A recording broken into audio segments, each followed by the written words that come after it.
Hello guys and girls. This video is going to be tailored for the Instagram community. If you don't yet follow me on Instagram, you can find the link in the options that I lay down in the description.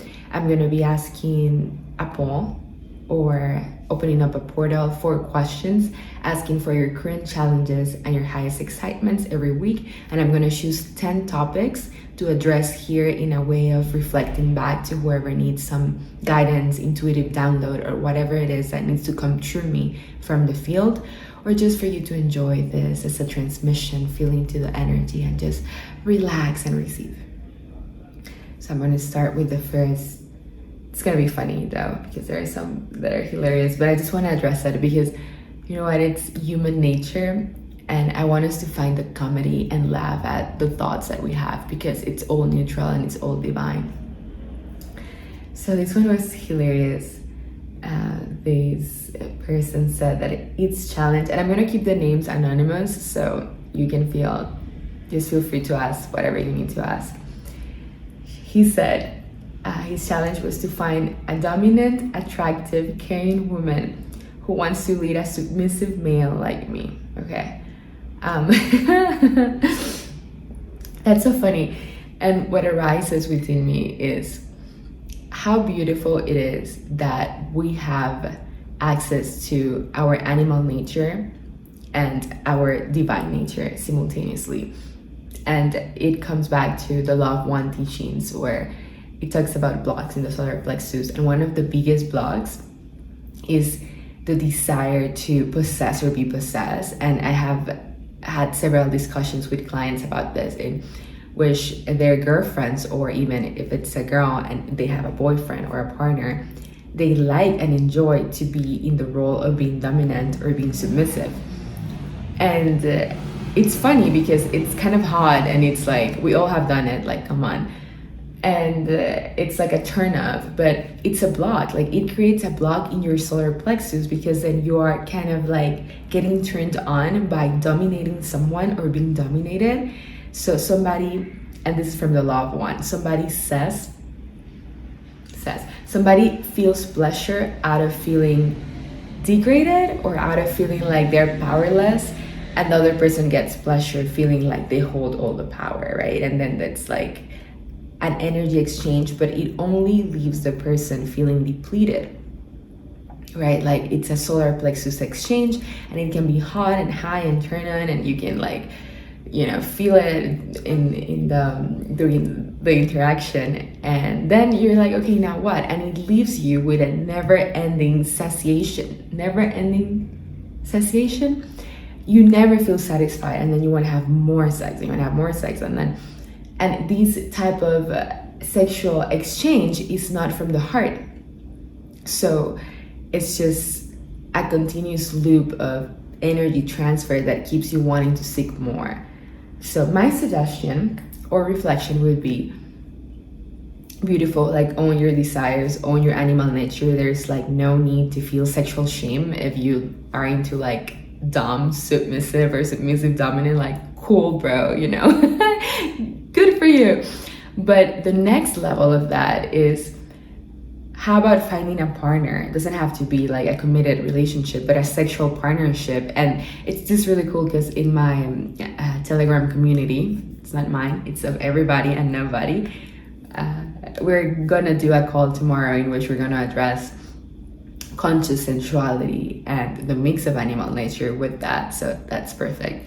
So back to my suggestion, it is own your sexual desires, but next level, how can you find a partner in which you can share this energy from the heart? And you can play with roles, you can play with archetypes, but you love this person so much that when you engage in that type of exchange, it comes from you radiating heart frequency. And what happens is that you elevate yourself and you elevate your partner. You're both feeling recharged, lit up. It contributes to each other's soul's expansion and ascension process. And then you don't feel like a never-ending hunger for sexual activity, but it nourishes you, and you can channel that energy into your calling, your blueprint, your mission, your reason for being here. So instead of seeing sex as an escape, you use sex as an activity that's going to energize you into fulfilling more of your dharma, and you're giving heart frequency. If you want to learn more about sexual energy transfers, I do recommend that you go to the law1.info. Sexual energy, I think it is learn, teach, learn sexual energy. You find out all the topics, and they tell you more about these types of transfers and why when you give from your heart from a service to others entity, the other person feels more energized and you're being of service to that person when the other person has the heart chakra closed. But I had an alarm, and then anyways I had to wake up. It's like 8 p.m. here in Medellin. Okay, so the best type of exchange is when both people are coming from the heart. Literally. And so you are giving energy from your heart in the interaction, and you are not depleted. Another way to have a conscious sexuality would be with full body orgasms, in which you channel the energy from your root up to your crown, and you transfer the energy to the other person, so you're both co-creating a high field of energy. And then you're not depleted because you're moving the energy to your cellular system, to your nervous system, and all of your bodies, your causal body, your subtle bodies. So it's like a full-on recharge. And then you carry that energy with everything that you do during your day. Okay. And goes to the other question. It's all about sexual questions today. Somebody submitted that his challenge was to be addicted to ejaculation. And that's another like big problem for males, because it's kind of like this loop of depleting and leaking your sexual energy back to, that's the energy that you're supposed to use for your calling, for your mission, for your reason to be here. And if you want to be a really empowered, potent man that is fully aligned, centered, and has all the life force to conquer, to be assertive, to take actions forward in the fulfilling of their dharma, then you cannot just deplete your sexual energy. Again, the same thing I said for the first reflection would be, use that energy to re-energize your system, to re-energize your bodies, and to manifest. Now, and the moment that you feel that you want to go and self-pleasure and it's too much and it's too frequent, like stop and try to really be mindful and ask yourself in that moment, what am I trying to escape from?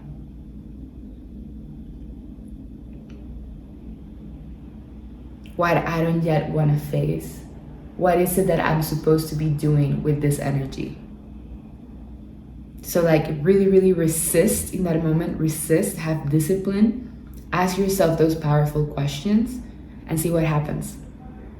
So you can break the pattern.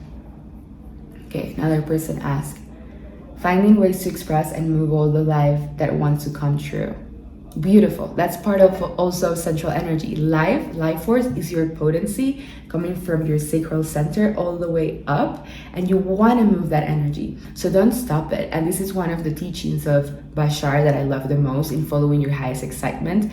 And I implement that in my own created way through HRM. And it's that you don't stop yourself from taking action.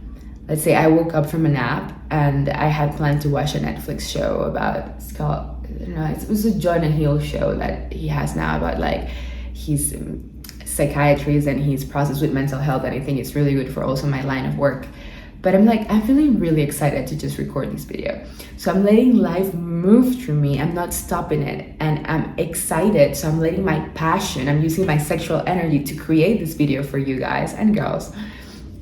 And then every time I keep projecting a higher reality and a higher timeline and a higher opportunity and every moment I'm just super excited and turned on and lit up by life and in my mission. So it's a mix of the masculine and feminine in me, because I don't stop life that wants to flow through me. That's what came up. Okay. Another person said, I feel like I lost my mind and there's no going back. I have, in a sense, enlightened my ego. I feel lost. You should be lost your mind. That's beautiful. Like we're here to actually lose our minds and open our hearts. So it's kind of like a paradox. And when you say you have enlightened your ego, that's also beautiful too, because we're here to trick our egos into enlightenment. The ego believes that by becoming enlightened, it's going to be a more powerful ego. So then it reaches for the quest of, I want to be enlightened. And in my process, I did believe I was for a while. Oh my God.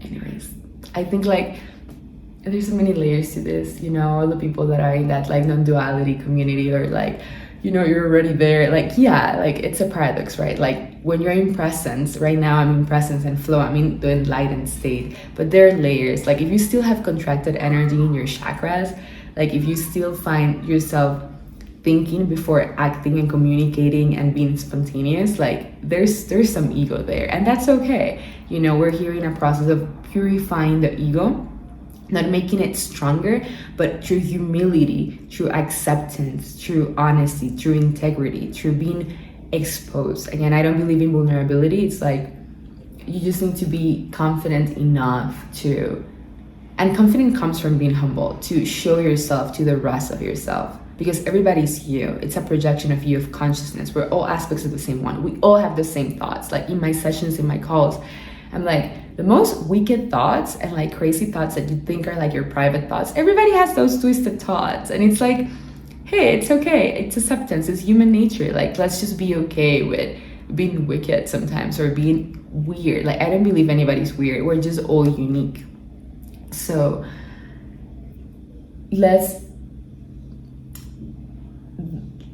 not strengthen. Let's strengthen our soul, and let's just purify the ego through humility and confidence, and knowing that it's a quest, and we gotta enjoy the journey and the quest towards more enlightenment, more purity, or even in A Course in Miracles, the journey of salvation, when you just see God in everybody with discernment. Though I love when Hawkins mentions that the only thing he doesn't agree in A Course in Miracles is like, love your brother, love all your brothers. And it's like, yeah, love your brother, but keep an eye on him, because there's levels of discernment. And while we're not fully in the 600s Hawkins scale, because at that level we're protected, it's like, okay, we can discern truth from falsehood, and we can perceive the intentions of other aspects of the same one. But until we're not there, then we can choose who we allow into our fields, right? Make sure that every person, projection of self that you allow in your field is fully in integrity and is contributing to your expansion and your growth, right? It needs to be an equal energy exchange. Okay, so I never know like why I'm gonna say the things I'm gonna say, but this is like the audience talking back to itself. Okay, separating religious trauma from Christ consciousness. You don't need to separate religious trauma from Christ consciousness. You need to be in Christ consciousness to integrate your religious trauma.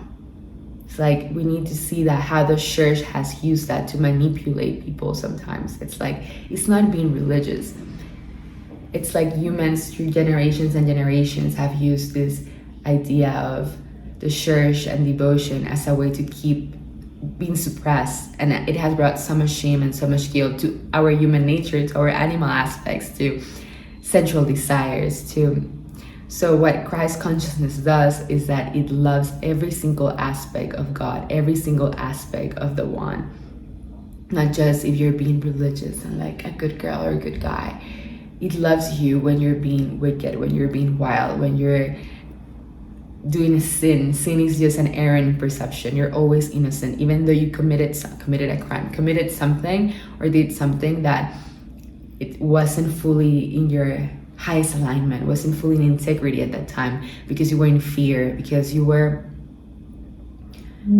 just not certain, you didn't have enough faith, or you weren't in karmic merit enough. I think Hawkins talks about being like karmic privilege, where you know that you're always protected, you're always supported, you're always safe.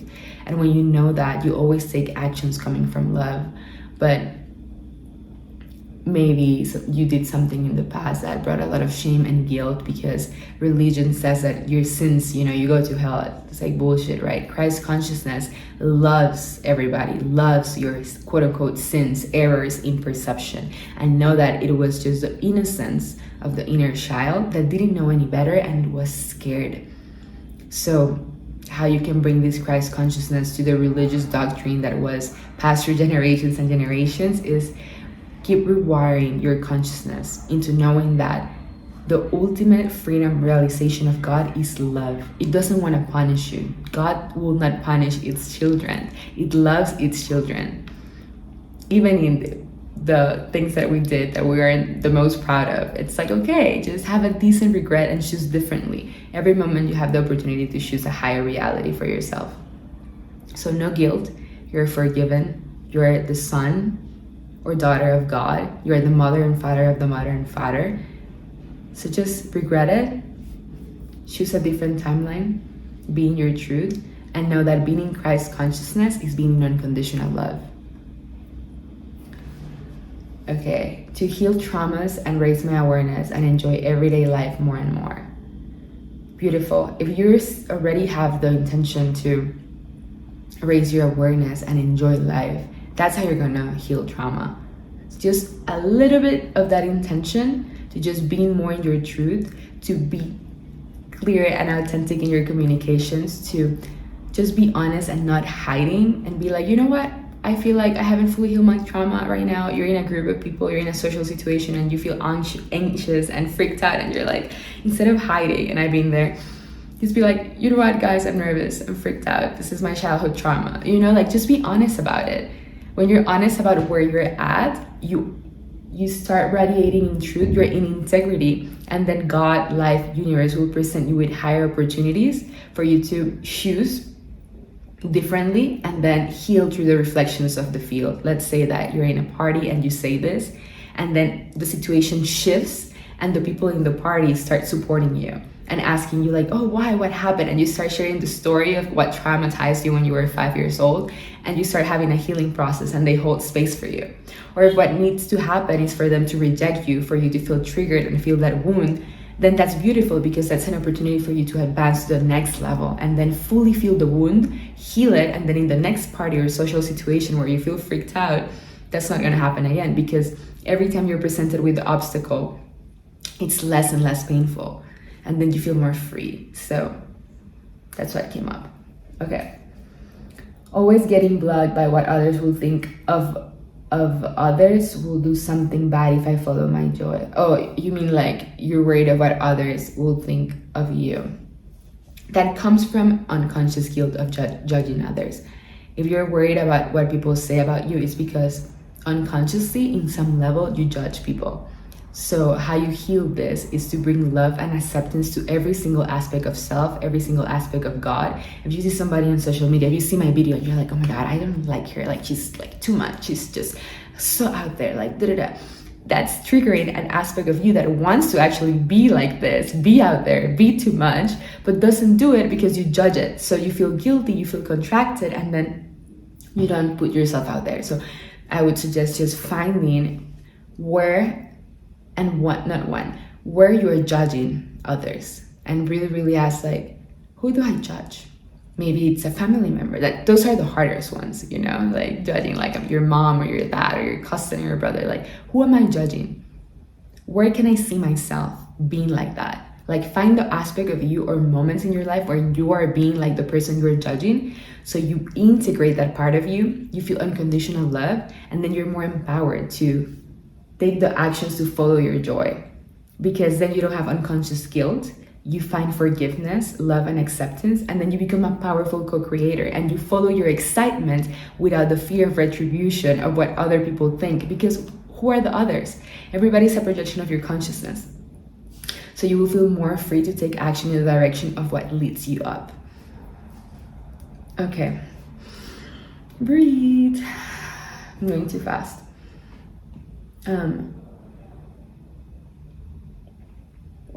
Identify the lesson being offered for me in every season, month, weekday, and moment. Well, you're always learning a lesson. every moment the field is presenting you with an opportunity to see. It's a whole divine game, right? So every time you're in relationship, which is every day, unless you're super isolated, and that's kind of sad, you are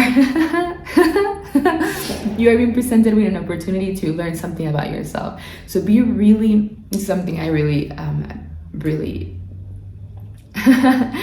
specific with my students. It's like, be really conscious on the reflections that the field is giving you, because every moment you're like in a divine test, and it's like, oh wow, like what is the cashier person in the coffee shop reflecting back at you? What is like your best friend reflecting back at you? Reflections is just communication. The things they say to you are like kind of codes and frequencies that are pulling off your field. And I suggest for you to watch the video I talk about the hybrid concept. I'm gonna link it here.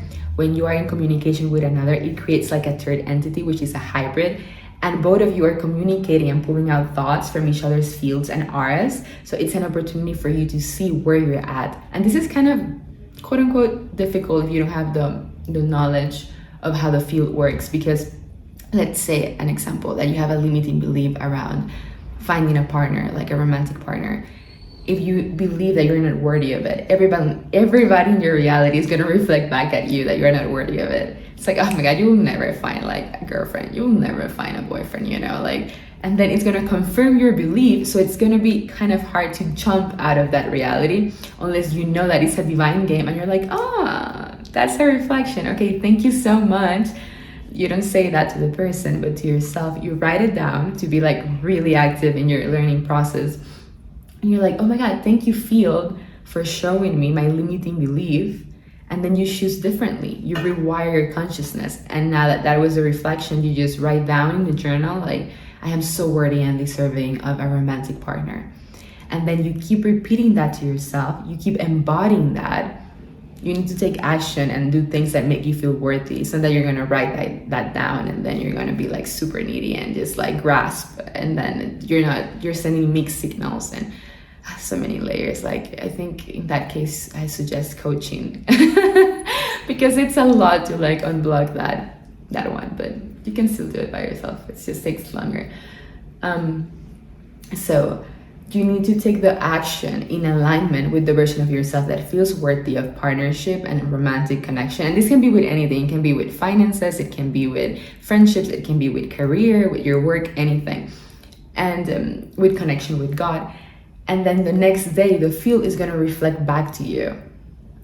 People, friends, opportunities, persons you consider of authority in your life. I'm going to be like, oh my God, like, you feel like I see you so different now. Your energy is so radiant. I think like you're going to find someone soon, because the field is pulling the thoughts from your aura that you rewire and you consistently integrate it through aligned action. And then it's going to reconfirm and stack rocks in your positive belief and your new crystallization. So it's a process. But some people that they're not aware that it's all a divine game, then you receive the reflection. Everybody tells you that you're not worthy of love, you're not worthy of your career, you're not worthy of supporting yourself through the work that you love and having like balance with money and finances and stuff like that. Then if you don't know it's just a reflection, you're going to contract and feel depressed, and you're going to be like laughing and oh cool, it's like a video game, right guys? It's a hologram. So just know that the reflections you're getting are being of service to you for you to step into your next level. And again, I suggest coaching when it's like something really deep, because sometimes it's like lifetimes of trauma and ancestral karma, and we need to go like really deep into the wound and like transcend it and like stay aligned moment to moment for you to crystallize a new reality. It's kind of really, it's a lot. Okay. Duality, where I want to live versus the country to start a new business. Actually, I answered this person, like it's actually here in Medellin. I had the, if you're watching this, hello. I had the pleasure to connect in person, and I answered the question in person, and we had like this amazing interaction where we had like so many reflections. I was so sad we didn't record it. I'm like, this could be a whole podcast. So I already answered that one. Feeling and practicing acceptance, letting go. Beautiful. Like, how can you let go? It's just, and actually I was talking about this with my friend from the previous question. It's kind of the lessons of the Buddha of non-attachment. It's like whenever something arises, just be okay with it. Be in full acceptance. Just like, how do you practice the embodiment of more acceptance? Be okay with whatever arises. You're surrendered with the flow of life. You are fully in your divine will. And even if something comes up that is not your preference, okay, beautiful. Stay in your 0 point. Be grateful for the reflection of the field and try to let go. And if it brings up like contractor energy in your chakras, feel the contracted energy. I suggest exercises of breath work technique, which is something I also do with my students. It's like we move the energy from all of the chakras and we raise into a really high frequency ecstatic field so we can release the conditioning. Because one thing is like your mind, it's accepting what's happening, and another thing is rewiring your cellular nervous system and just all the debris that is in your causal body. So be okay with what is, be surrendered with the flow of life, but also be really kind to yourself and honor your process.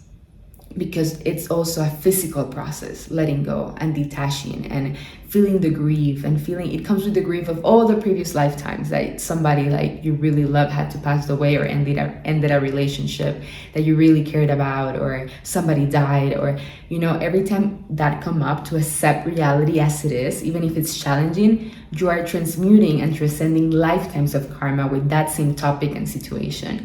So be kind to yourself, and also do the physical breathwork exercises for you to free the energy from your chakras and be more aligned.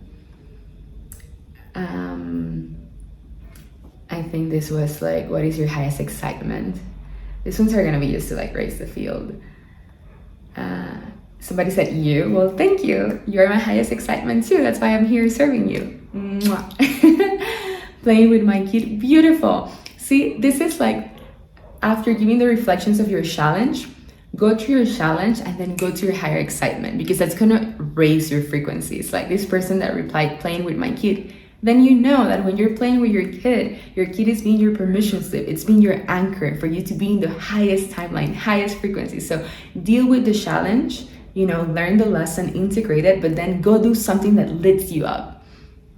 Somebody said giving gives. Beautiful. Then I love your handle, by the way. I'm not gonna say it out of anonymity, but really cool.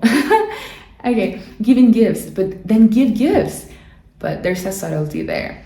Make sure that when you give gifts, you're coming from overflow and abundance, not to drain yourself, not that you're depleted, really contracted in a challenge, and then you're like overly giving gifts and then just to receive validation. Make sure you really know where you're coming from. And when you give a gift to someone, it can be a smile, like a call, like a friendly text. It doesn't have to be a physical gift. That can be too, taking somebody out to dinner that you know that it's not in a good place. Beautiful, but know that you do that from overflow. You are already in love, you're already in abundance, and you give from a full cup. Don't drain yourself. Somebody said knowledge and sex. Cool, bro, you know, like if knowledge excites you, then go read all the things that lit you up. Like what excites me the most still for me is reading all about David R. Hawking's like knowledge and wisdom, and of course that's part of my blueprint and my calling, and also all the Neville Goddard stuff. So read the things that lit you up. Like if knowledge and these videos and me expressing this lits you up, then watch more of my videos, you know, like anything that makes you happy. And if sex makes you happy, then have more sex, you know, like there's no sexual shame. But many layers to that. Like I would suggest just to be really conscious of choosing your sexual partners, really figure out the intention of where you're coming from with the interaction, be in integrity, make sure that everybody consents, and just suggesting that when that happens, coming from your heart, so you are energized, how I answered the first question. And it's an equal exchange that's going to rise you up and contribute to your expansion and evolution, not just for pleasure. Because, okay, cool, that's nice. There's nothing wrong with pleasure. But when you do it from the heart and to uplift each other, it's way more satisfying. Believe me. So, financial freedom, not to care about my daily activities, but afraid if I get financial freedom, something bad will happen. Okay, this person is saying it's really excited about financial freedom, so it doesn't have to be in the rat race, right, of the matrix. But then even in the excitement, this person believes that something bad could happen. Well, at least you're being true to where you're at. Nothing bad will happen. whenever you follow your excitement, and I'm here to give you conviction, you're gonna be in your highest frequency. Because when you choose something that you're passionate about, that me recording this video right now, maybe the next thing you're passionate about is to call a friend, is to go to a coffee shop and read a book, it's to take a flight and go to another country that you never visit. Maybe it is starting your new business. Every time you take action in your excitement, you're always gonna manifest a higher timeline. Like there's no way, like 100% from direct experience and results from my clients, I'm telling you, nothing bad will happen. The worst thing that could happen is for you to face your limiting beliefs that are going to appear in the way of you choosing your highest excitement, and then that's an opportunity for you to transmute them and transcend them. So there's nothing to lose and so much to gain. Somebody said freedom. Beautiful, you're excited about freedom. And if right now freedom for you, it's not, you're not in the consciousness of, you know, that you can just like travel the world right away and you're going to be supported, or that you can quit your job right away and you're going to be okay, because you will, like you will.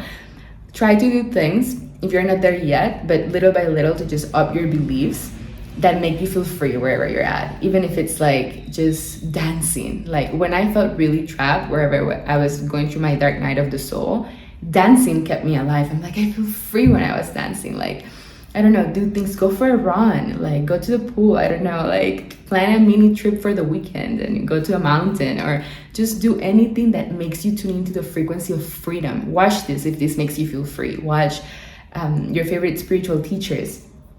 Anything that brings that frequency to you, and increase it and increase it and increase it, because what you want is a frequency of freedom. Like there's no difference when I was quote unquote trapped to when now I feel like so liberated, more than a change in my consciousness.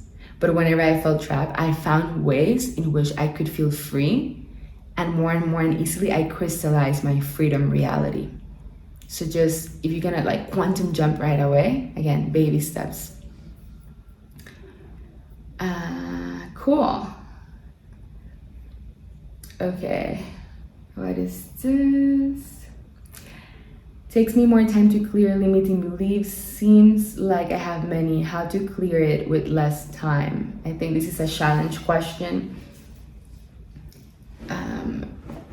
We live in the nonlinear, so sometimes it will take time, but sometimes it can just happen, you know? So try to forget about the when and the how, you know, live that to divinity. When is it gonna happen? How it's gonna happen? Keep having the vision of your most ecstatic, exquisite timeline, whatever you want. Keep taking action, even if you're scared as fuck. Like I've been like really scared, and I still take action. I still take the flight. I still quit the job. I still like ended the relationship. Like, you know, take the fucking action. Like, and I'm like being passionate. Even if you have fear, because then you're gonna override the fear by proving to yourself that you're safe whenever you take the action that you're scared to take. And then you're gonna say, oh, I'm safe, oh, I'm safe, oh, I'm safe. And you're gonna keep building confidence. And you can also request to divinity for a miracle. I do live in the miraculous, and I wish the same for you. And miracles happen in my life every day, and quantum jumps and non-linear stuff. So I'm like, if you really ask divinity, source, God, like, I surrender my will to you, send me a miracle. I really wanna break this karma, break these limiting beliefs. And you're kind of like fighting. I have found myself in the past just like leaning in my bed and just surrender, you know, like that child's pose, and be like, please God, I asked for a miracle. Like, and it happened. So just ask for it and you'll be supported. Okay. Even though I know I'm the creator of my reality, I can't consistently be in that frequency, especially on hard times. Beautiful. You do know you're the conscious co-creator of your reality, but sometimes I get it. Like, it's not about knowing, it's about embodiment. So going back to what can you do right now to feel more empowered? What little action can you take today to be more in alignment with your true self? If you had to see yourself in your highest, most exquisite timeline, highest version of self, who would that be? And write it down. What are you grateful for today? Gratitude rises your frequency. You're going through a hard time. Surrender. Let go. Acceptance. Acceptance of what is, of all the options I have access to right now, what is my highest excitement? Even if the highest excitement option is to just go walk outside, that's gonna raise your frequency, and then new opportunities are gonna show up. Baby steps. You're in a hologram, you're playing a game with yourself. Choose out of all the possibilities you have in that moment, whatever brings you the highest passion, excitement, and joy. Accept where you're at, be grateful, and keep tuning into the highest, most exquisite version of you to anchor that frequency here. And again, if you need extra support, find videos like this, like you just asking this and reaching out when I'm offering the opportunity for you to come into this interaction with me. Beautiful. You're already taking action. So keep following that baby step, those breadcrumbs of excitement. Somebody said my current challenge is Mad Can. Hilarious. Why would Mad Can be your challenge? Oh my God. I actually love his videos. He's really, really wise teacher. Those are all the questions and excitements. I think so. I think I was missing one, but that's what's on my email. So thank you guys for participating on the poll. I'm gonna be doing this every week on my Instagram again. So if you want your questions answered without charge, then make sure you submit your questions or follow me on Instagram. The link again is in the description. And if you feel called to send a donation because this served you in some way and it activated a frequency in you, then also there's the link for my PayPal, and you will receive a field activation because it's a hologram. Whatever you give, it's what you receive. So with that said, sending you so much love, and yeah, see you next week.